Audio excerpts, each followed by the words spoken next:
అందరికీ నమస్కారం అండి. ఈరోజు ప్రెస్ మీట్ పెట్టడానికి ముఖ్య కారణం ఏంటంటే, తెలుగుదేశం పార్టీలో 10 సంవత్సరాలు పార్లమెంట్ మెంబర్గా విజయవాడకి ఉండి ఎవరైతే అతన్ని పార్లమెంట్ మెంబర్ చేశారో ఆయన్ని కూడా లెక్క చేయకుండా మాట్లాడడం,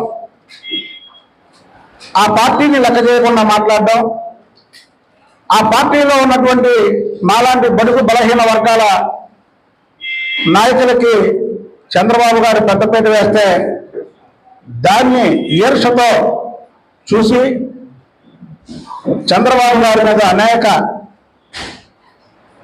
రకాలుగా ఎక్స్లో ప్రచారం చేసి వైసీపీకి జగన్మోహన్ రెడ్డికి ఒక కోవలుగా పనిచేసినటువంటి మాజీ పార్లమెంటు సభ్యుడు కేసినేని నాని గురించి ఈరోజు మాట్లాడాల్సి వస్తుంది. ఎందుకు మాట్లాడాల్సి వస్తుందా అంటే,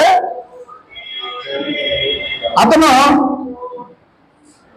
తెలుగుదేశం పార్టీ పార్లమెంటరీ సభ్యుడిగా ఉన్నప్పుడు జగన్మోహన్ రెడ్డికి కోవలుగా పనిచేయడమే కాకుండా ఇక్కడ విషయాలన్నీ కూడా అక్కడ చేరవేయడంలో దిట్ట. ఈరోజు